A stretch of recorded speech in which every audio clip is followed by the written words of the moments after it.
അസംഖ്യമായ എണ്ണത്തിൽ ജീവികളുള്ള ഈ ലോകത്തിൽ മനുഷ്യൻ മാത്രമേ കായിക താരങ്ങളായിട്ട്. നമ്മൾ ചീറ്റപ്പുലികളെ പോലെ ഏറ്റവും വേഗതയുള്ളവരല്ല, ഗൊറില്ലയെയോ ആനയോ പോലെ ശക്തിയുള്ളവരല്ല, ഏറ്റവും മികച്ച നീന്തൽക്കാരുമല്ല.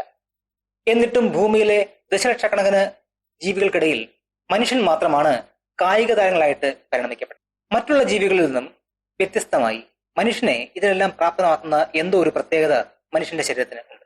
മനുഷ്യ പരിണാമത്തിൽ സംഭവിച്ചിരിക്കുന്ന ചില പ്രത്യേകതകൾ, അത് തലച്ചോറ് മുതൽ മനുഷ്യന്റെ ശാരീരിക ഘടനകൾ വരെയാണ് ഇത്തരത്തിൽ ഉള്ള പ്രത്യേകത മനുഷ്യന് ഉണ്ടാവാനുള്ള കാരണം.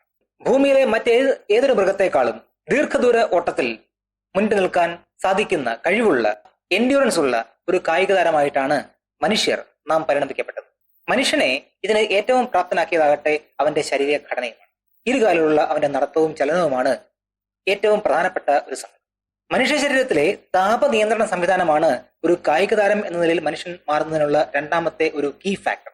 ഏകദേശം 20 മുതൽ 40 ലക്ഷത്തോളം വിയർപ്പ് ഗ്രന്ഥികളാണ് മനുഷ്യന്റെ ശരീരത്തിൽ അങ്ങോളം ഇങ്ങോളം വ്യാപിച്ചു കിടക്കുന്നത്. തന്നെയുമല്ല, മറ്റ് സസ്തനികളെ പോലെ മനുഷ്യ ശരീരം രോമാവൃതമല്ല.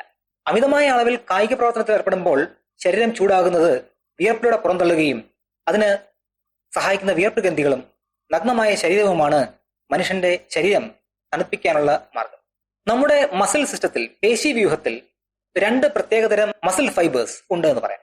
വേഗത്തെ ആശ്രയിക്കുന്ന ചീറ്റകളിൽ നിന്നും ഓടാൻ കരുത്തിനെ ആശ്രയിക്കുന്ന കുതിരകളിൽ നിന്നും വ്യത്യസ്തമാണ് മനുഷ്യന്റെ ഈ ഒരു മസിൽ ഫൈബറിന്റെ ഘടന. ഈ 2 തരത്തിലുള്ള മസിൽ ഫൈബറുകളും മനുഷ്യനെ മാരത്തൺ ഓട്ടക്കാരനും അതോടൊപ്പം തന്നെ ഒരു സ്പ്രിന്റ് ഓട്ടക്കാരനും ആക്കും. മറ്റുള്ള ജീവികളിൽ നിന്ന് വ്യത്യസ്തമായി മനുഷ്യന്റെ ശ്വാസോച്ഛ്വാസ രീതിയും ഒരു കായിക താരം എന്ന നിലയിൽ മറ്റുള്ള ജീവികളിൽ നിന്ന് മനുഷ്യനെ വ്യത്യസ്തനാക്കുന്നുണ്ട്. ഓടുന്ന വേഗതയുമായി ബന്ധപ്പെട്ടാണ് മിക്ക നാൽക്കാലി ജീവികളും ശ്വാസമെടുക്കുന്നത്. എന്നാൽ മനുഷ്യൻ അങ്ങനെയല്ല. ഓടുന്ന വേഗവും താളവുമായി ബന്ധപ്പെടുത്താതെ തന്നെ സ്വതന്ത്രമായി ശ്വസിക്കാനുള്ള കഴിവ് മനുഷ്യനുണ്ട്. അതായത് വേഗത്തിൽ ഓടുമ്പോഴും മനുഷ്യന് വേണമെങ്കിൽ സാവധാനത്തിൽ ശ്വസിക്കാം എന്നർത്ഥം.